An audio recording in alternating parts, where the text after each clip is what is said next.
विक्रम सम्वत 1997 असार 9 गते काठमाडौँवासीहरू भोटो जात्रामा रमाइरहेका हुन्छन्। अलि साँझ पर्दै गए पछाडि 81 कतैबाट सयौं कागजका खोस्टाहरू पानी बर्सिए जसरी बर्सिन थाल्छ। अचम्म चकित हुँदै सबैले ती कागजहरू उठाएर हेर्छन्। त्यहाँ ठुलो ठुलो अक्षरमा लेखिएको थियो राणाहरूको अन्त्य। यो खबर एकैछिनमा तत्कालीन प्रधानमन्त्री जुद्ध शमशेरसम्मै पुग्छ। ओलीले जस्तै विरोधीहरू देखि नसक्ने जुद्ध शमशेरले पनि त्यो नाराहरू लेख्ने र यसरी पर्चाबाजी गर्नेहरूलाई पक्राउ गर्न मद्दत गर्ने जो कोहीलाई पनि 5000 नगद पुरस्कारको घोषणा गरिदिन्छन्। त्यति बेलाको 5000 ठुलै रकम थियो। तर त्यसो गर्दा पनि पर्चाबाजी गर्ने मान्छेहरू भेटिँदैन, बरु उल्टै यो कदम अझै बढ्दै जान्छ। पूर्ण असार 30 गते, साउन 16 गते र भाद्र 24 गते पहिल्यै जसरी पर्चाबाजी गरिन्छ। तर यो पटक त झन् छापिएका ती पर्चाहरूका शब्दहरू राणाहरूप्रति अझ कठोर र निडर देखिन्थ्यो, जसले गर्दा जुवा र स्त्रीबाट फुर्सद नपाउने जुद्ध शमशेरलाई पनि यो कुराले पिरोल्न थाल्छ र अब बिस्तारै पर्चाबाजी गर्ने व्यक्तिहरूको खोजी तलासी सुरु हुन्छ। काठमाडौँ उपत्यकाभित्र रहेका विद्यार्थीहरू, शिक्षित युवाहरू, अलिक तडक भडक गर्दै हिँड्ने नन राणा फ्यामिलिजहरू सबैलाई एक एक गर्दै सोधपुछ हुन थाल्छ र काठमाडौँभित्र र बाहिर जाने मानिसहरूमा पनि निगरानी राख्न सुरु गरिन्छ। लामो समयको खोज तलासी पछाडि अन्त्यमा कार्तिक 3 गते पर्चाबाजीमा संलग्न 5 जना केटाहरूलाई पक्राउ गरी जुद्ध शमशेर सामु उपस्थित गराइन्छ। ती 5 जना केटाहरूमध्ये 4 जना त्यति बेलाका एक खाले चर्चित केटाहरू नै थिए। धर्मभक्त माथेमा टङ्कप्रसाद आचार्य, गङ्गालाल श्रेष्ठ र दशरथ सन्त। र अर्को व्यक्ति भने त्यति बेला त्यति चर्चित नभए पनि राणाहरूले मजाले चिन्थे, किनकि त्यो व्यक्तिलाई राणा निकट नै मानिन्थ्यो। त्यो केटालाई देख्ने बित्तिकै जुद्ध शमशेर छक्क पर्छन्। उनका आँखाहरू ती पक्राउ परेकाहरूबाट हटेर पक्राउ गर्नेतिर तेर्सिन्छ।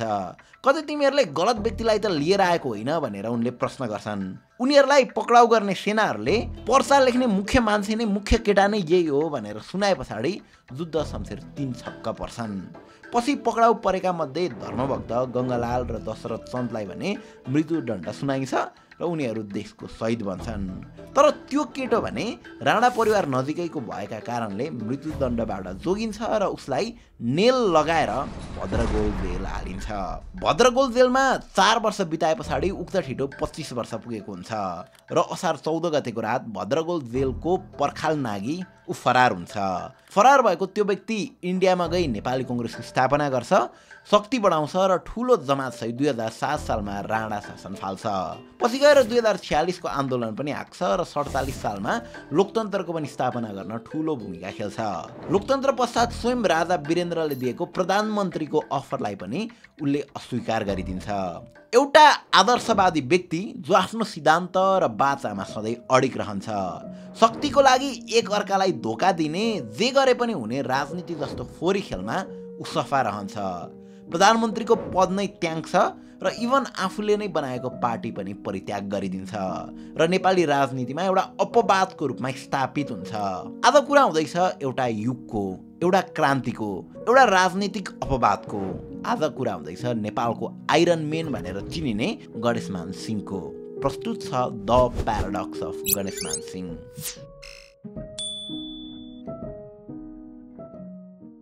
भ्यालेन्टाइन्स डे आउँदैछ र यसकै उपलक्ष्यमा अल्टिमा लाइफस्टाइलले नयाँ अफर ल्याएको छ र यो अफर एउटा राम्रो कजसँग पनि जोडिएको छ, जस अन्तर्गत तपाईँले अल्टिमाको एउटा प्रोडक्ट किनेपछि 50% अफमा त्यही प्रोडक्ट किन्न पाउनुहुनेछ। एउटा तपाईँको लागि र अर्को तपाईँको मायालुको लागि, र अझ तपाईँले खर्च गरेको अमाउन्टको 1% एनिमल वेलफेयर र चिल्ड्रन्स वेलफेयर अर्गनाइजेसनहरूलाई जानेछ। अनि त्यसमा अल्टिमाले आफ्नो तर्फबाट एक्स्ट्रा 1% एड पनि गरिदिनेछ to double the impact. So मनाउनु होला यो भ्यालेन्टाइन अल्टिमाको साथमा। अब भिडियोको कुरा गर्नुपर्दा हामीले गणेशमान सिंह फाउन्डेसनका आर्टिकल्सहरू र डकुमेन्ट्रिजहरू, हरि गौतमको नेपाली क्रान्ति र गणेशमान सिंह, बीपी कोइरालाको आत्मवृत्तान्त र गणेशमान सिंहकै छोरी डाक्टर मिति सिंहद्वारा लिखित the struggle of Ganeshman Singh लगायतका पुस्तकहरूबाट गरेको रिसर्च र एनालाइसिस पश्चात मात्र यो भिडियो तयार पारेका हौँ। सबैको सोर्सेस डिस्क्रिप्सनमै छ, चेकआउट गर्न सक्नुहुन्छ। Okay, let's start the video.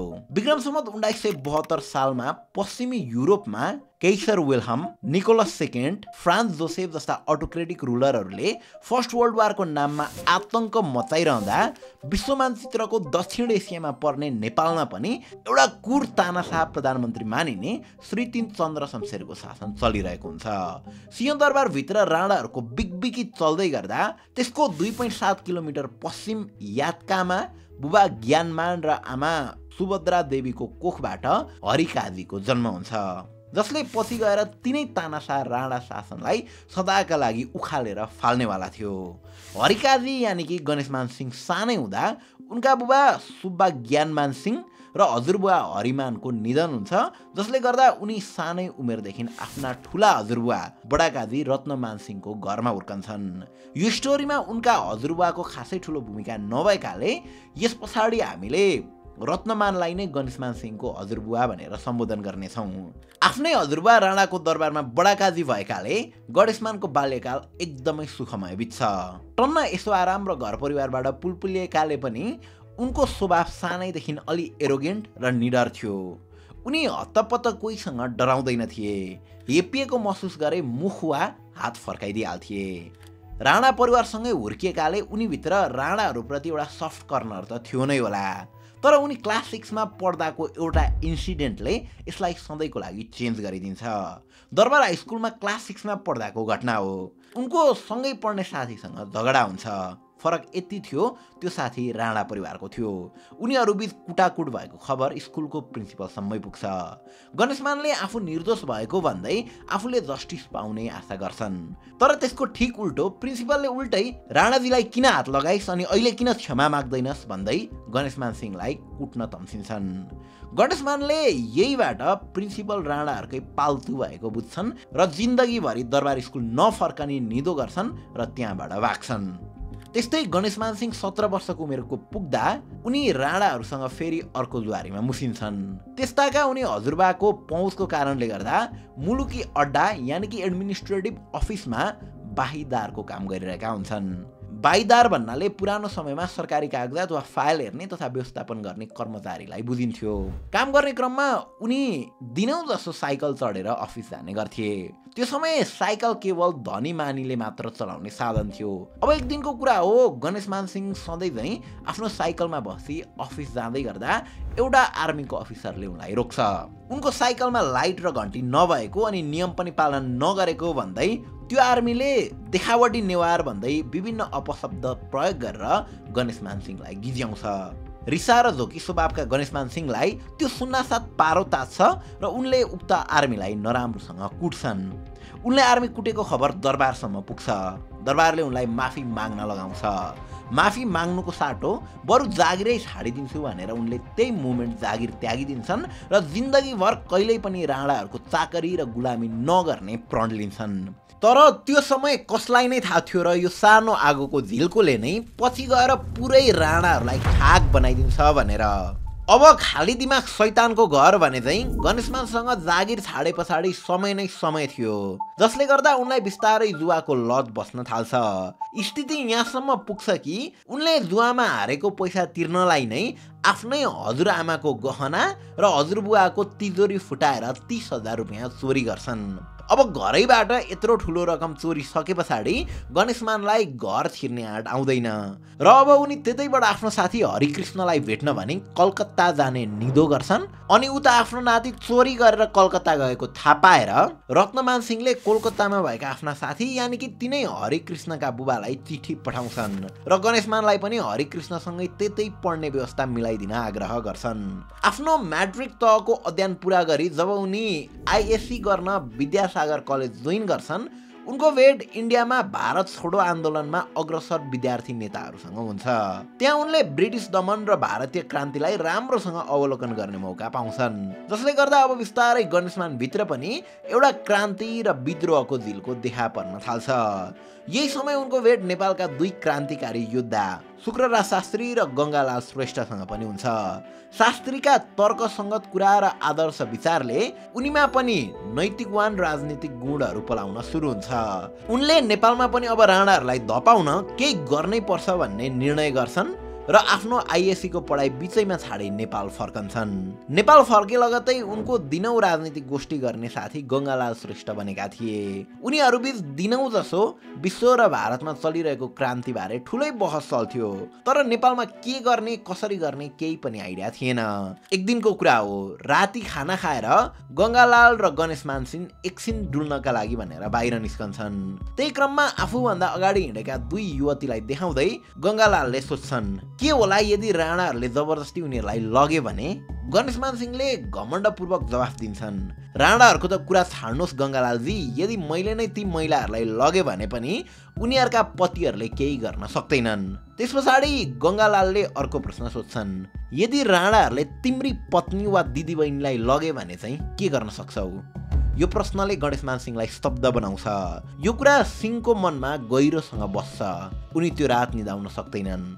बिहानीको झिसझिसे उज्यालो हुनु अगाडि नै उनी गंगालालको घर पुग्छन् र झोक्किँदै भन्छन्, होइन यसरी त हुँदै भएन, अब हामीले पनि एउटा पार्टी खोल्नु पर्यो र राणा विरुद्ध क्रान्ति गर्नै पर्यो।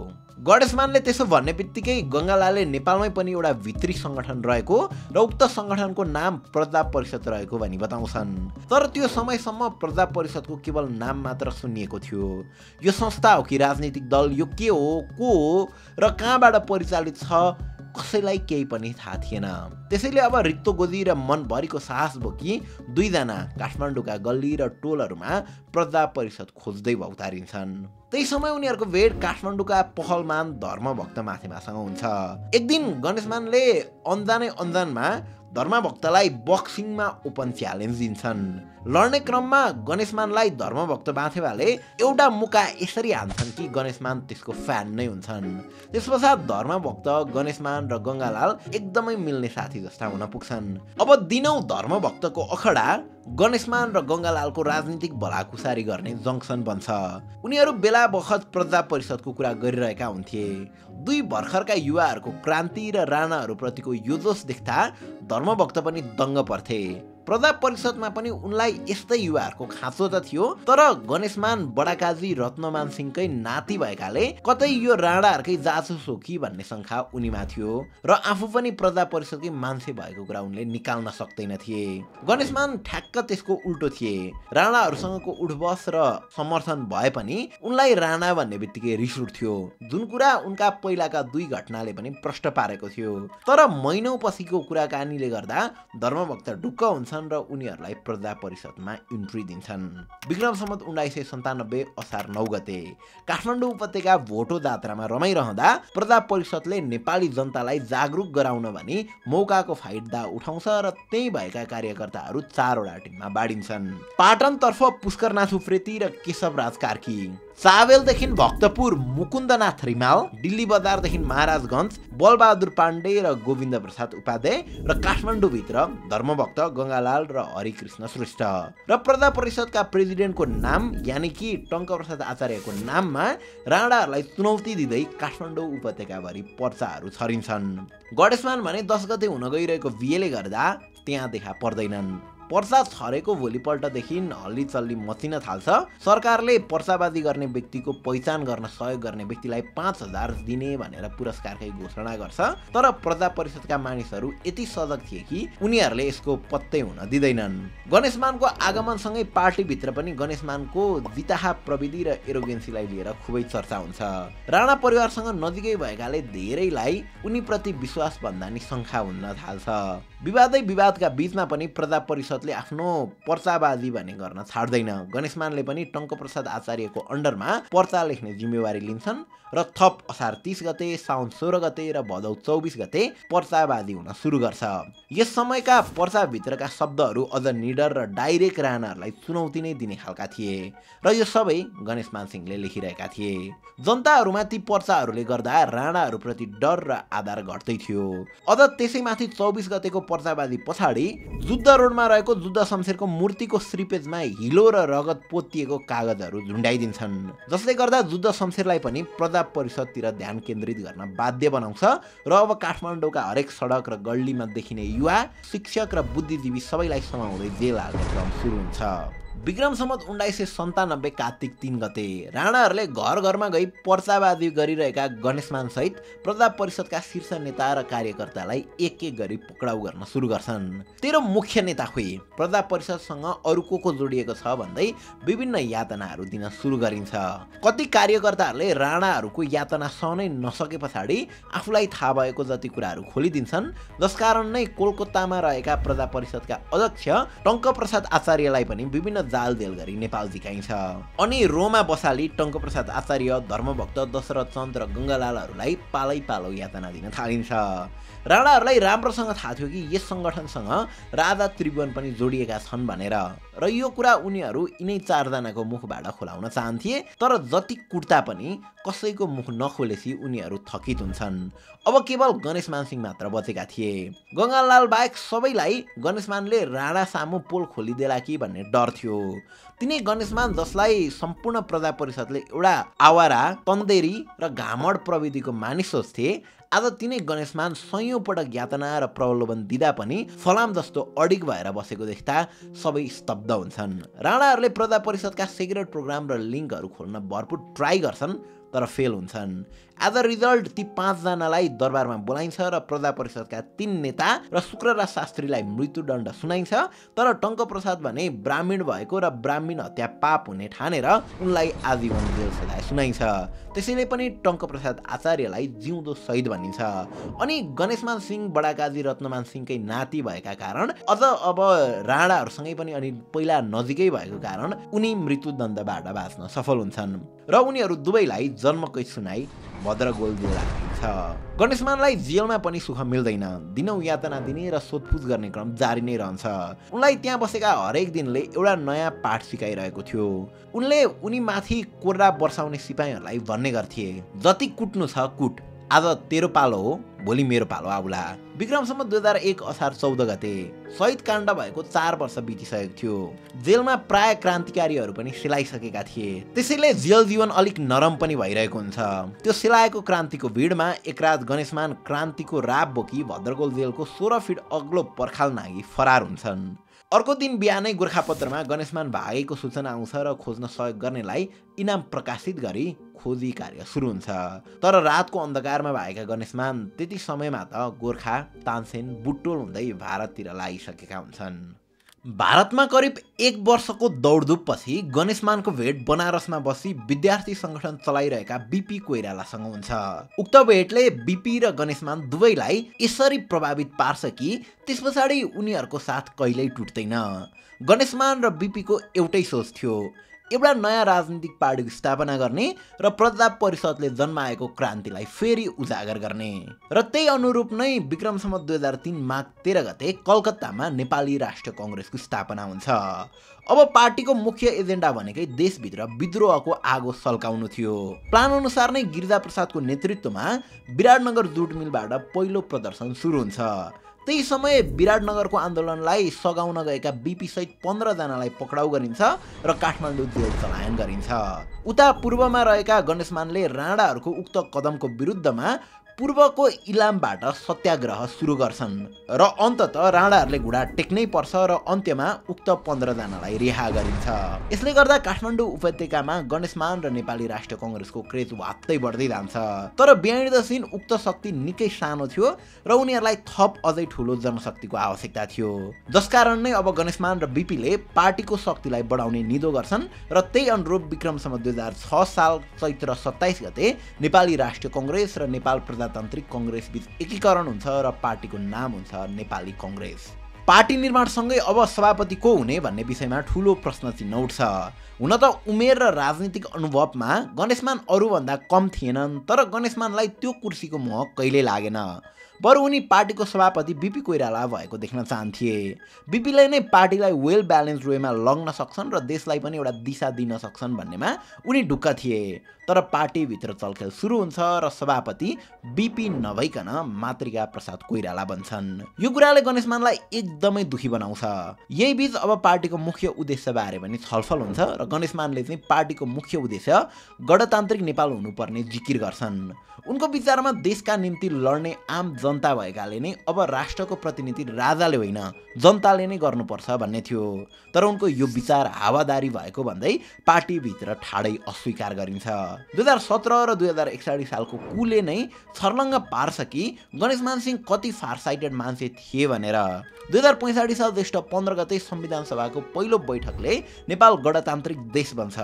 तर गणतन्त्रमा जाउँ भनेर त गणेशमानले त्योभन्दा 60 वर्ष अगाडि नै भनिसकेका थिए। अब पार्टी निर्माण भएसँगै पार्टीको मुख्य एजेन्डा सशस्त्र विद्रोह र राजा सहितको प्रजातन्त्र भन्नेमा टुङ्गिन्छ।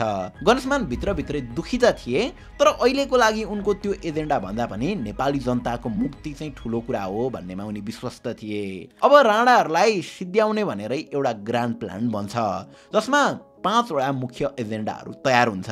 नम्बर 1 मा राणा विरोधी जनमत तयार पार्ने, नम्बर 2 मा सेनाहरूमा विद्रोह गराउने, नम्बर 3 मा इन्द्र जात्राका दिन मोहन शमशेर सहित 4 जना कमान्डिङ जेनेरललाई बम हानी उडाउने, नम्बर 4 मा राजा त्रिभुवनलाई दरबारबाट भगाई पाल्पा लग्ने र नम्बर 5 मा सत्ता आफ्नो हातमा लिने र प्रजातन्त्रको घोषणा गर्ने।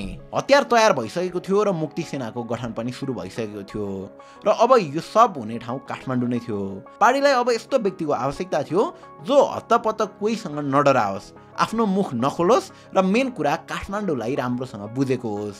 यी सबै क्याटेगोरीमा एउटै मात्र मान्छे पर्थे र ती अरू कोही नभइकन गणेशमान सिंह थिए। गणेशमानको नेतृत्वमा 13 जनाको टोली गठन हुन्छ र बीपी र सुवर्णले जुटाएका हतियार सहित तराईको घना जङ्गल छिचोल्दै लुक्दै छिप्दै उनीहरू काठमाडौँ पुग्छन् र आफ्नो 5 वटा एजेन्डामा काम गर्न सुरु गर्छन्। तर यो सब कुराबारे चाल पाएका राणाहरू पहिला नै प्रिपेयर भएर बसिरहेका थिए। सो गणेशमानका कार्यकर्ताहरूलाई काठमाडौँ छिर्ना साथ खोजी खोजी पक्राउ गर्न सुरु गरिन्छ। अनि विक्रम सम्वत 2007 साल असोज 23 गते आफूलाई बचाउँदै भारत पस्न खोजेका गणेशमानलाई पनि ठोरी बजारमा पक्राउ गरिन्छ र मोहन शमशेरलाई बम हानी मार्न खोजिएको अभियोगमा उनी सहित 17 जनालाई मृत्युदण्ड सुनाइन्छ।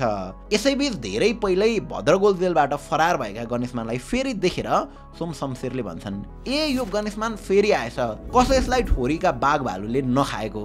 तर गणेशमान जङ्गिँदै भन्छन्, सम्पूर्ण राणाहरूको टाउको खानुपर्नेछ, मलाई बाघ भालुले कहाँ खाने आँट गर्न सक्छ र। गणेशमानको गिरफ्तारीसँगै अब सबैलाई लागेको थियो कि कांग्रेसीहरूको क्रान्ति विफल भयो। सबै राणाहरू खुसी थिए, तर राणाहरूको खुसी धेरै बेर टिक्न पाएन। विक्रम सम्वत 2007 साल कार्तिक 25 गते बिजुली बजारमा आक्रमण गरी नेपाली कांग्रेसले सशस्त्र विद्रोह सुरु भएको घोषणा गर्छ र क्रमशः विराटनगर, भैरवा, पारसी र नेपालगञ्जमा पनि कब्जा जमाउँछ। करिब 4 महिनाको सशस्त्र विद्रोह र सडक आन्दोलन पछाडि अन्ततः राणाहरूले हार स्वीकार गर्छन् र फागुन 2 गते गणेशमानलाई भद्रगोल जेलबाट रिहा गरिन्छ। रिहा भएका गणेशमानको स्वागतमा पुरै काठमाडौँ नै सडकमा उत्रिन्छन् र विजय जुलुस निस्कन्छ।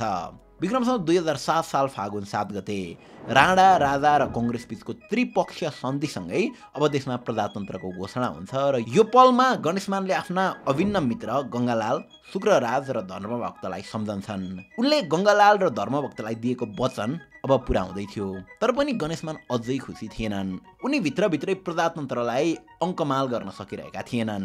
उनी अझै पनि गणतन्त्र नै चाहिन्छ भन्ने पक्षमा थिए। राजाहरू एकदमै अवसरवादी छन्, समय प्रतिकूल नभएर मात्र अहिले शासन हामीलाई दिए जस्तो गरिरहेका छन् भन्ने कुरामा उनी ढुक्क थिए। त्यही भएर पनि होला जब 2007 सालको अन्तरिम सरकारमा उनी कृषि, भूमि तथा खाद्यान्न मन्त्री थिए, तब उनलाई राजा त्रिभुवनले मन्त्री क्वार्टरको व्यवस्था मिलाइदिँदा पनि उनले ठाडै अस्वीकार गर्छन् र उल्टै आफ्नै श्रीमती र आमाको गहना बेची आफ्नो लागि उपयुक्त हुने एउटा घर किन्छन् र त्यहीबाट नै मन्त्रालय चलाउँछन्। प्रजातन्त्र स्थापना भएको करिब 8 वर्ष पछाडि बल्ल बल्ल नेपालको पहिलो आम निर्वाचन हुन्छ।